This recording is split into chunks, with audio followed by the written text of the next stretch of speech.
बिस्मिल्लाहिर्रहमानिर्रहीम, अस्सलाम वालेकुम। IIB स्टूडियो से मैं हूं अदनान अंजुम।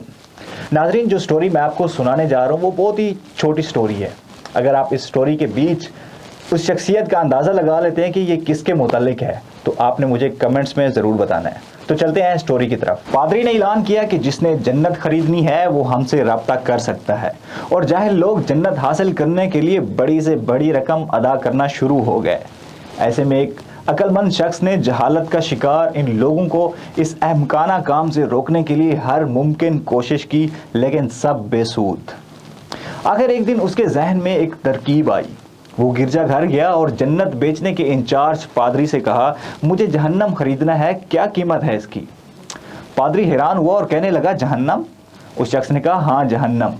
पादरी खुश हुआ कि अब जहन्नम बेचकर भी कमाई कर सकूंगा। लिहाजा सोचे समझे बगैर उसने कहा, 3 सिक्के। उस आदमी ने जल्दी जल्दी रकम अदा की और कहा, जहन्नम की दस्तावीज़ दे दो। पादरी ने कागज़ के एक टुकड़े पर लिखा, जहन्नम की दस्तावीज़। वो शख्स खुशी खुशी दस्तावीज़ उठाकर चर्च से निकल आया और शहर के मरकजी चौक पर खड़ा होकर चिल्लाया, मैंने जहन्नम खरीद लिया। ये उसकी दस्तावीज़ हैं और मैं किसी को भी इसमें दाखिल नहीं होने दूंगा।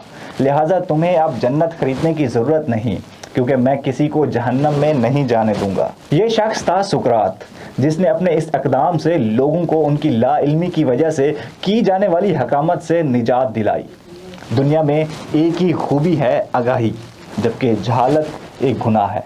नाज़रीन, अगर आप ये जानना चाहते हैं कि सुकरात कौन था, सुकरात क्या था, सुकरात क्यों मशहूर था, तो हमारे पेज को ज़रूर लाइक कीजिए ताकि सुकरात से आने वाली हर खबर आप तक पहुँच सके।